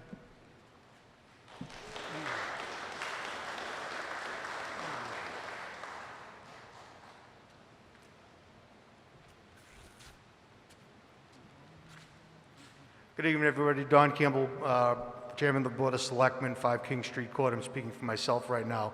I just want to be clear on this. This is not asking for any money. There's no money being spent right now. This is only to see the feasibility of putting a station here. The first study that was done was a location study. That location study determined that Granite Pier seems to be the best spot for this. Now what we're looking to do is just to see if we can further this. To the best of my knowledge, and if there's anybody from the Pigeon Cove Co-op here who can clarify this, fuel is not available to the general public. Also, we're looking, the second part of this study is to determine the feasibility overall. What would happen to road infrastructure? What would happen to the tank system itself? That, by the way, the one that is being looked at would be able to be removed if there was inclement weather. So to answer, I don't know who said it, there would be zero spillage into the harbor because the system would be able to be removed. That's the point of it. If this happens to change in some way, then fine, it can morph, but we have to look into this to see if this is even something that we can do. So there is no money on the table tonight, none. This is just you saying to us, go ahead and see if there's a way we can do it, and if we can't, then that's fine, but we're looking to see if we can further this. Again, for the fourth time, no money is involved. Thank you.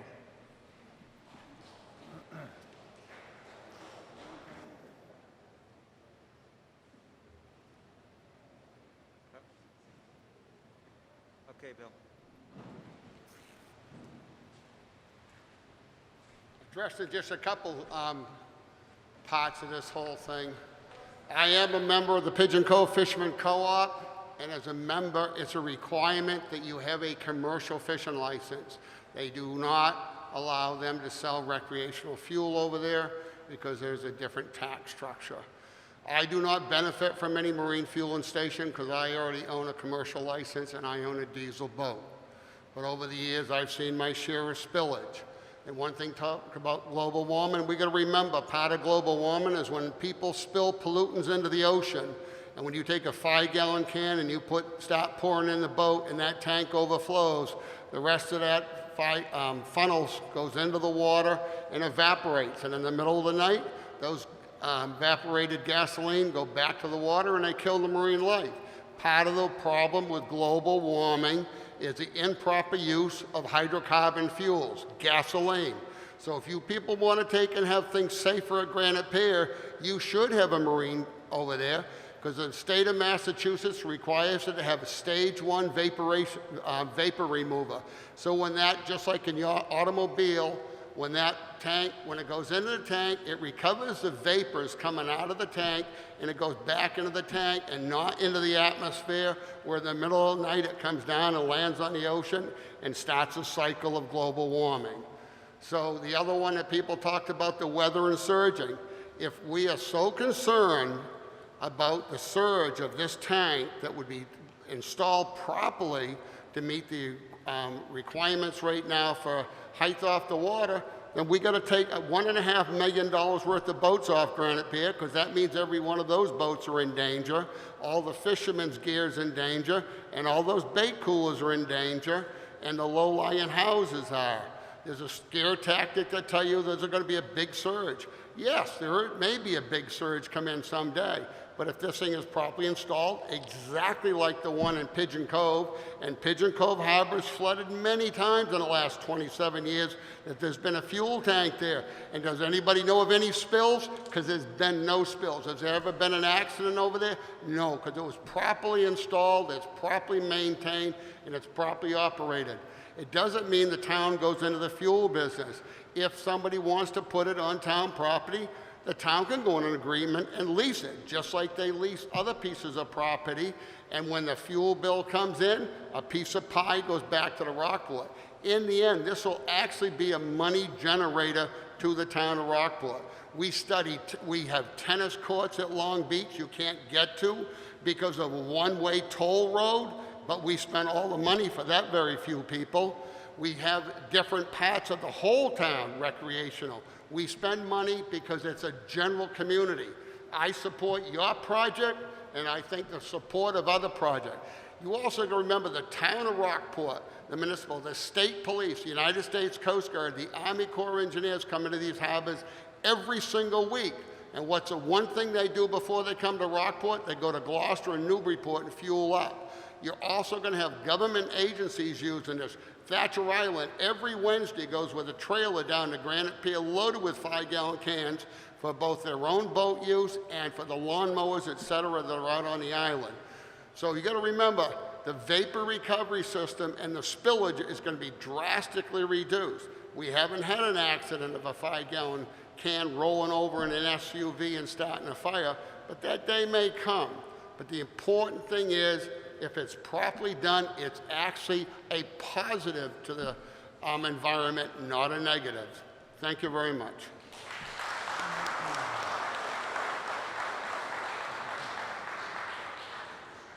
We have a person in back, and then you'll be next after that.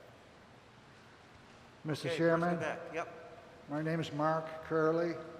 I live at 8 Old Penzance Road here in Rockport. And I agree with all the prior speakers, except for the last Can you get gentleman. closer to the microphone? We're having trouble hearing you. What's that? Oh, can you hear me now? Yes. Oh, I'm sorry. Mark Curley, 8 Old Penzance Road in Rockport. I agree with all the prior speakers, except for the last speaker. I am vigorously opposed the town entertaining any thoughts of constructing a fueling station in this area. There are a number of reasons cited by prior speakers. Climate change is an issue. My main concern is it will benefit few Rockport people.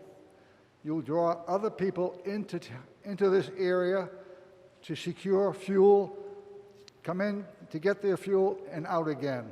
It's going to be a very busy area. You'll be smelling fumes from the exhaust of their boats. And remember this, it's a very fragile area. It's pristine. No matter what the engineers come up with for safety in building, there's always a crack in everything. Nothing is guaranteed. We see so many problems worldwide where there's a spill or something ruptures or there's a gas line that blows, and we didn't realize that was going to happen. The O-ring on the Challenger went. It shouldn't have happened. So I don't think the town should even spend any money to do a feasibility study. It's a slippery slope. Stay away from it. Thank you.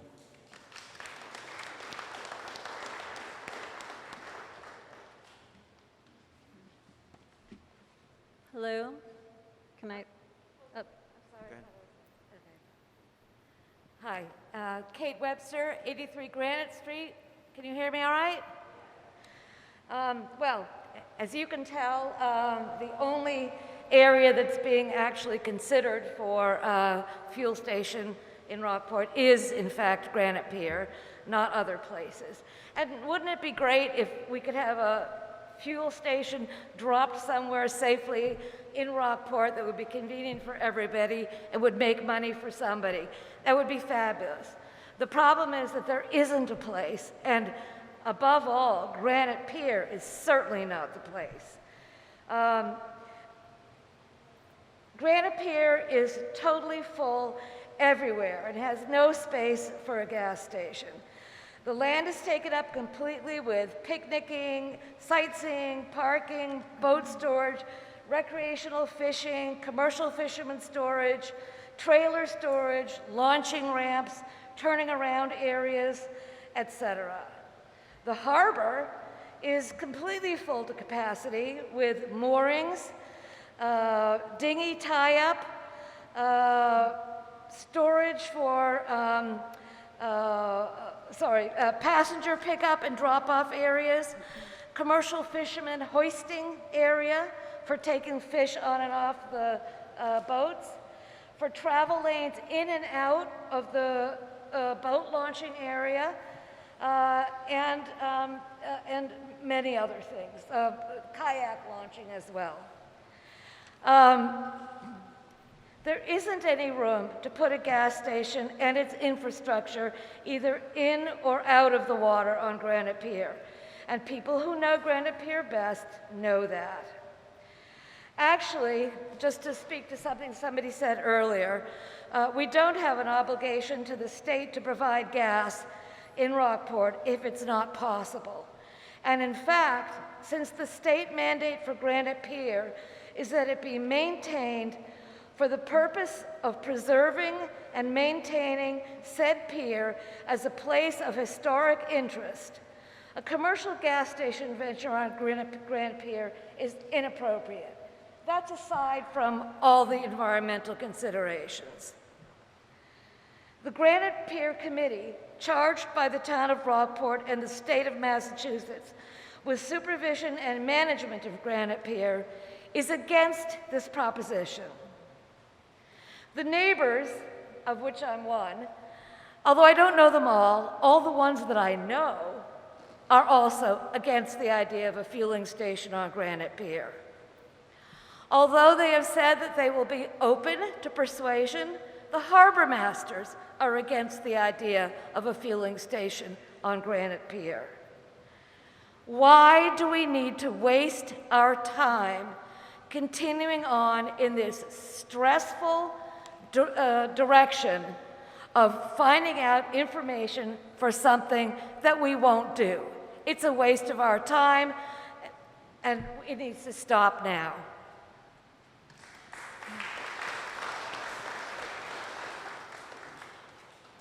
Hi, my name is Ashley Shedd, and I live at 71 Granite Street. Am I okay? No, you're going to speak, and then I'm just pointing to the next person after you. Oh, okay, sorry. So I just want to second everything that Kate Webster just said, specifically about the fact that the harbor there is filled with moorings. It's a difficult area to navigate. I am really unsure as to where a fueling station could even fit there comfortably and allow the people who do have moorings there to feel okay with additional boats weaving in and out of the area. And I'm also concerned a lot about the infrastructure and lack thereof that we have as a town to support additional trucks and trailers bringing their boats down to Granite Pier. Especially, there's been multiple almost fatal accidents on Granite Street within the past several months. Having large trucks go in and out towards Granite Pier, because we have a fueling station, doesn't seem like an appropriate expenditure of, the town's resources. I'm also a little bit unsure as to the comment that this isn't going to cost any money, because it sounds like it has already cost $10,000 from the Community Preservation Committee Fund to even locate a proper place for a fueling station, and that's not taking into account a feasibility study. And in the document here, it states that the fueling station, initial investment to get the marine fueling station built would be somewhere in the neighborhood of $200,000 to $600,000, not taking into account the $50,000 for planning and design already proposed. Also like to point out, we will have a new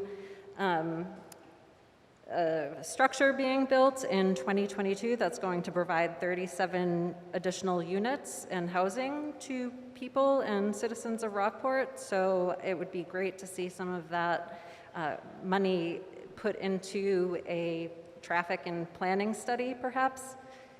So I am adamantly opposed to a fueling station in Granite Pier. Thank you. Person in the back, yep.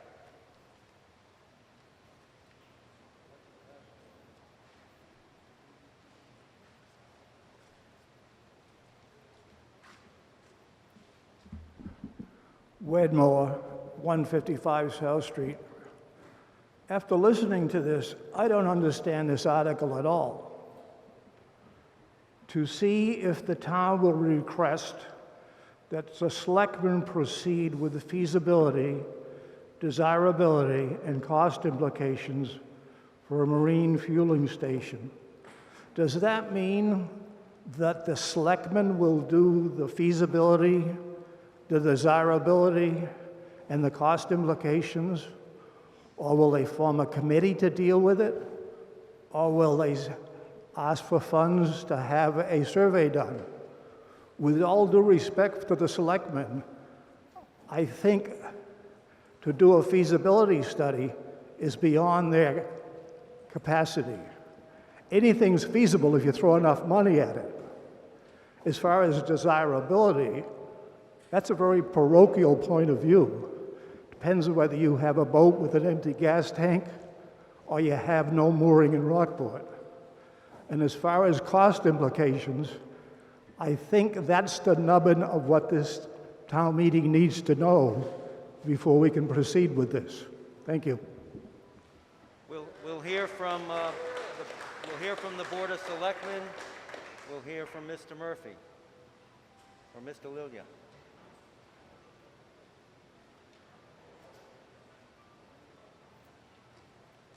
We have a very great tendency to conflate different points of view and come up with a negative point of view. We also have a great capability of failing to remember what in fact the original article was before it was changed at a Board of Selectmen meeting. It was to look at the feasibility of siting a marine fueling station at Granite Company Pier, not in Rockport. So unfortunately, when you talk about the lack of sanity, so to speak, of considering the siting of a fuel station in Rockport, that is only because the wording got changed and therefore the interpretation gets changed. It was in fact originally for the siting at Granite Company Pier, one. Number two is the money is available from the state to the tune of 80% of the cost. So when you then say that the money that is being spent for this is money that could be well spent for something else, you're acting as if the money is available in the town coffers and we're taking that money, or the people who are most interested in boating. I don't have a boat anymore. But that isn't the point. The point is that this is an obligation that we once had, and you have to think of it that way. It is a feasibility study, that's number two. And number three, the funds are available from a state agency for 80% of it, and probably there are grants elsewhere. So don't talk in terms of just the money as being this focal point. It isn't. And the reason the interpretation is somewhat confused is because the wording was changed. Sorry. Thank you. Okay, right over there on the side.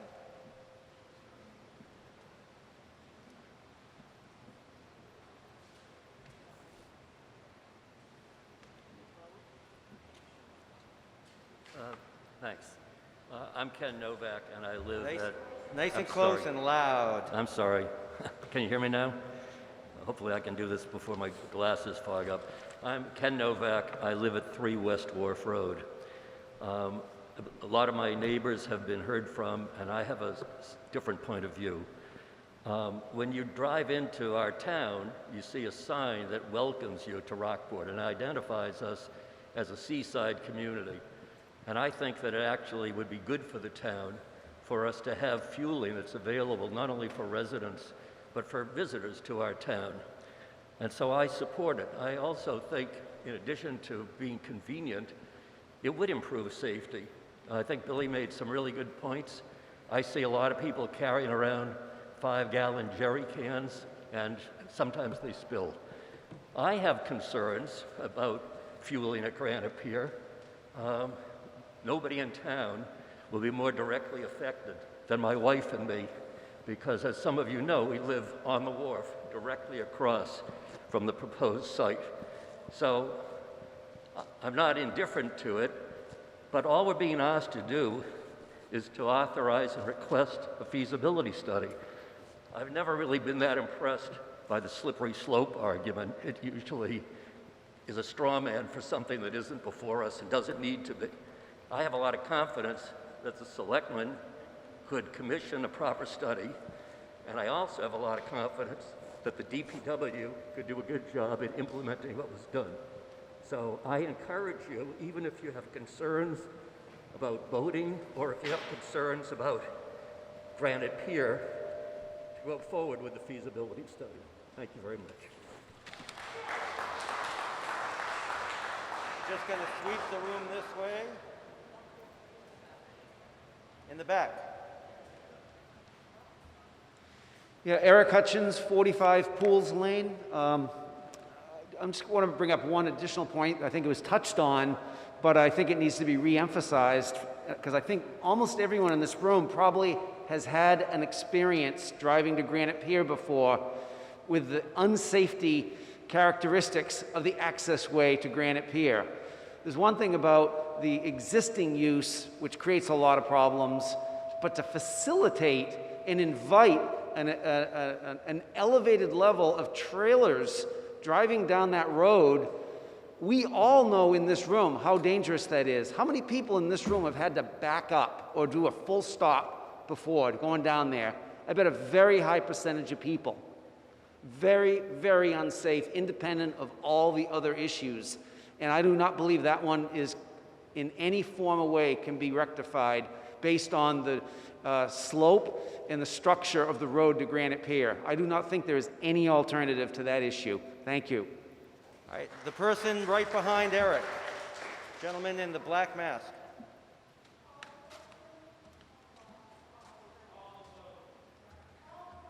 Hi, Mr. Moderator. Ray Cahill, 15 Haven Avenue. I'd like to request that we move the vote. Okay. So, just for future reference, you can't just shout out, move the question, but now we've had somebody that has actually moved the question. We've actually had somebody who has moved the question, but I won't recognize people just shouting it out. So that is a 2/3 vote. It is not debatable. And so, in a moment, you will be voting. And what the vote means, a yes vote means we go directly into the substantive vote. And a no vote means we keep discussing this question, which, by the way, is non-binding. So, all those in favor of going right to the vote, press 1. Opposed, press 2. Starting now. And would you check out there?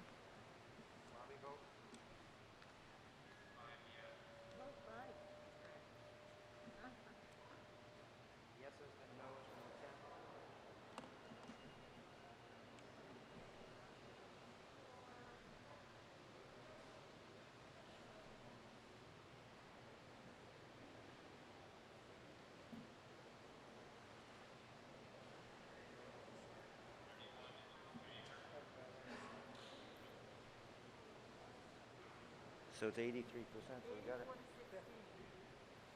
All right. What's the percent? 84% go right to the question and 14 opposed. So we're now going to go right to the question.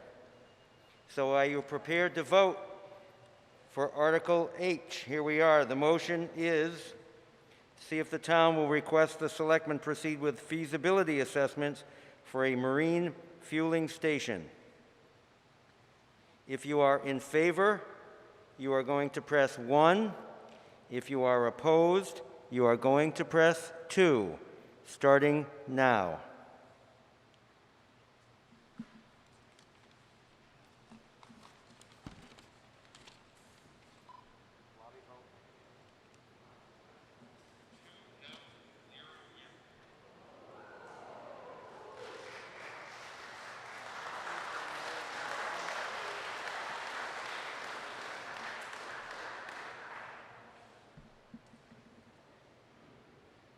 It looks like that did not carry, but I want to get the numbers.